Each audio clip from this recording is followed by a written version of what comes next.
بسم اللہ الرحمن الرحیم۔ اللہ تبارک و تعالیٰ کے نام سے شروع جو بڑا مہربان اور نہایت رحم کرنے والا ہے۔ ایک ایسی قوم جس پر اللہ تبارک و تعالیٰ نے اپنا دردناک عذاب نازل فرمایا اور اس قوم کے تمام لوگوں کو بندر بنا دیا۔ اس قوم کے لوگ کون سا ایسا گناہ کرتے تھے جس کی وجہ سے اللہ تبارک و تعالیٰ نے ان پر دردناک عذاب نازل فرمایا، اور یہ لوگ بندر بننے کے بعد کتنی دیر زندہ رہے، اور پھر ان کو کس قدر دردناک موت آئی۔ جب یہ لوگ بندر بن گئے تو یہ لوگ اپنے عزیز و اقارب کو دیکھ کر ان سے کیا کہتے تھے، اور کہ آج کے دور میں پائے جانے والے بندر اسی قوم کی نسل میں سے ہیں۔ ان تمام تر سوالات کے جوابات قرآن و حدیث کی روشنی میں آج کی اس ویڈیو میں ہم آپ کو بتائیں گے، لہٰذا آپ سے گزارش ہے کہ ہماری اس ویڈیو کو اینڈ تک ضرور دیکھیے گا۔ انسانوں کے بندر بننے کی ابتدا حضرت داؤد علیہ السلام کے دور سے ہوئی۔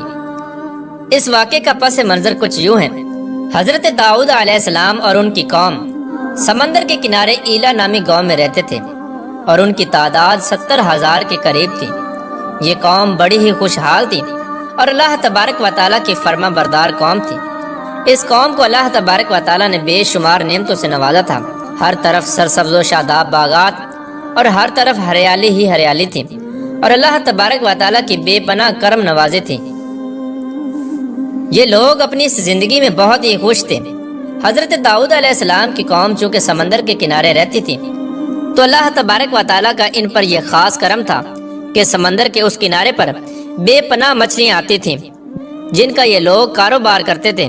اور بہت ہی خوشحالی والی زندگی گزارتے تھے۔ جب یہ قوم اللہ تبارک و تعالیٰ کی نعمتوں کی وجہ سے خوشحال ہو گئی تو اللہ تبارک و تعالیٰ کی نافرمانی پر اتر آئی اور طرح طرح کے گناہوں کے اندر مبتلا ہو گئی۔ اور پھر ایک دن اللہ تبارک و تعالیٰ نے اس قوم کا امتحان لینے کا ارادہ کیا،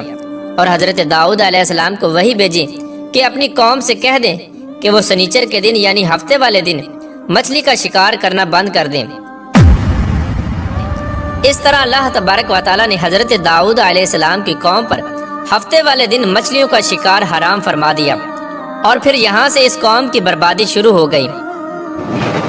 حضرت داؤد علیہ السلام نے اپنی قوم کو بتایا کہ اللہ تبارک و تعالیٰ نے ہفتے والے دن مچھلیوں کے شکار کو حرام قرار دے دیا ہے، تو وہ لوگ بہت ہی زیادہ پریشان ہو گئے اور ساری قوم سر جوڑ کر بیٹھ گئی، کیونکہ ہفتے کا دن ہی وہ دن تھا جس میں مچھلیاں وافر مقدار میں آتی تھیں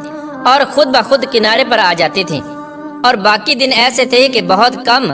اور نہ ہونے کے برابر مچھلیاں پکڑی جاتی تھیں۔ اس قوم کا گزر بسر چونکہ مچھلیوں کے شکار پر تھا، اس وجہ سے اللہ تبارک و تعالیٰ کا یہ حکم سن کر یہ قوم پریشان ہو گئی۔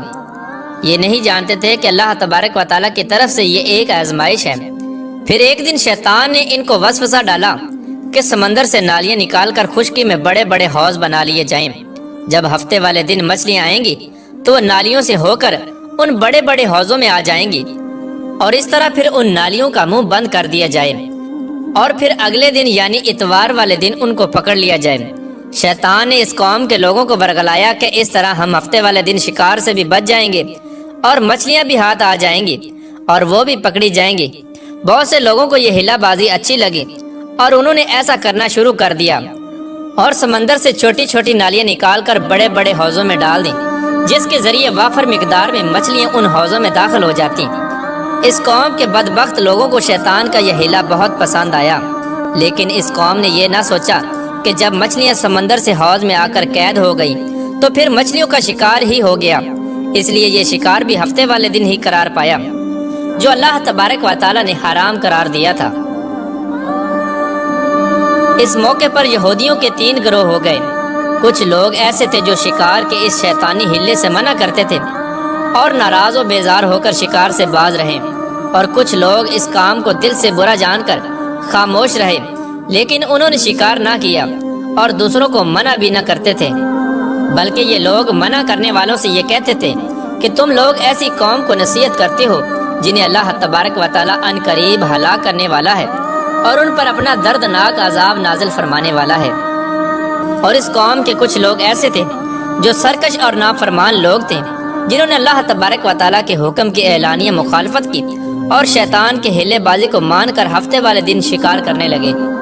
یہ لوگ اللہ تبارک و تعالیٰ کے حکم کی کھلا مکھلا مخالفت کرتے اور ہفتے والے دن مچھلیوں کا شکار کر کے ان کو کھایا کرتے اور بیچا کرتے۔ پیارے دوستو، حضرت داؤد علیہ السلام کی قوم کے 1200 ایسے نافرمان افراد تھے جو منع کرنے کے باوجود بھی ہفتے کو ان نالیوں کے ذریعے شکار کرتے رہے۔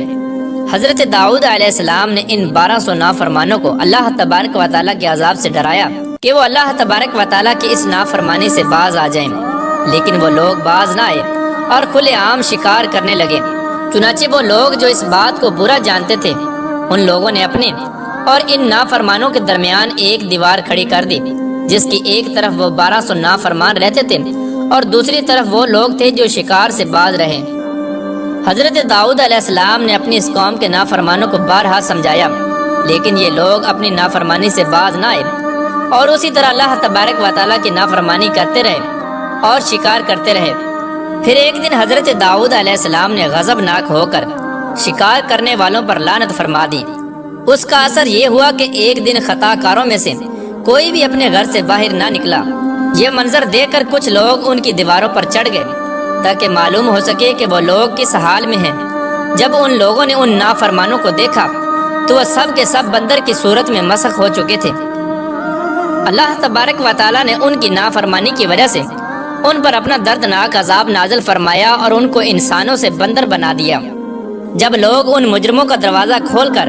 ان کے گھر میں داخل ہوئے تو وہ بندر اپنے رشتہ داروں کو پہچانتے تھے اور ان کے پاس آ کر ان کے کپڑوں کو سونگھتے تھے اور زاروں کی طرح روتے تھے، لیکن وہ کچھ بول نہ سکتے تھے۔ اللہ تبارک و تعالیٰ کے ان نافرمان بندر بن جانے والے لوگوں کی تعداد 12,000 تھی۔ ان 12,000 لوگوں نے اللہ تبارک و تعالیٰ کی نافرمانی کی اور اللہ تبارک و تعالیٰ نے ان کو بندر بنا دیا، جس طرح کہ اللہ تبارک و تعالیٰ سورہ بقرہ میں ارشاد فرماتا ہے، اور بے شک ضرور تمہیں معلوم ہے تم میں کہ وہ جنہوں نے ہفتے میں سرکشی کی تو ہم نے ان سے فرمایا کہ ہو جاؤ بندر دھتکارے ہوئے۔ اس طرح حضرت داؤد علیہ السلام کی قوم کے 12,000 نافرمان بندر بن گئے۔ یہ لوگ 3 دن تک زندہ رہے اور اس دوران یہ کچھ نہ کھا سکتے تھے اور نہ ہی پی سکتے تھے، بلکہ یوں ہی بھوکے پیاسے سب کے سب ہلاک ہو گئے اور 3 دن کے اندر سب کے سب مارے گئے۔ اور وہ لوگ جو ان نافرمانوں کو اللہ تبارک و تعالیٰ کی اس نافرمانی سے منع کرتے تھے، اللہ تبارک و تعالیٰ نے ان کو اس عذاب سے سلامت رکھا، اور وہ لوگ جو اس شکار کو برا جان کر خاموش رہتے تھے، اللہ تبارک و تعالیٰ نے ان کو بھی اس عذاب سے سلامت رکھا۔ پیارے دوستو، اب بات کرتے ہیں کہ آج کے دور کے بندروں میں سے کیا کوئی بندر ان کی نسل میں سے بھی موجود ہے، یا آج کے دور میں پائے جانے والے بندر انہی بندروں کی نسل میں سے ہیں؟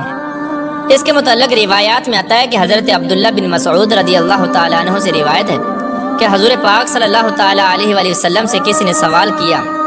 کہ آج کے بندر کیا حضرت داؤد علیہ السلام کی قوم سے ہیں؟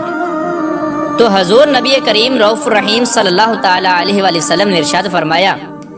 کہ اللہ تبارک و تعالیٰ جس قوم پر عذاب بھیجتا ہے یا ان کی شکلوں کو مسخ کرتا ہے تو یہ عذاب انہی پر ہوتا ہے جن پر وہ عذاب نازل ہوا تھا، اور اس کے بعد اللہ تبارک و تعالیٰ ان لوگوں کو ہلاک کر دیتا ہے اور ان کی آگے نسل نہیں بڑھتی۔ اس لیے یہ بات غلط ہے کہ کچھ لوگ یہ سوچتے ہیں کہ آج کے بندروں میں بھی حضرت داؤد علیہ السلام کی قوم کے بندر بننے والوں کی نسل موجود ہے۔ ایسا کچھ بھی نہیں ہے۔ وہ لوگ صرف اور صرف 3 دن زندہ رہے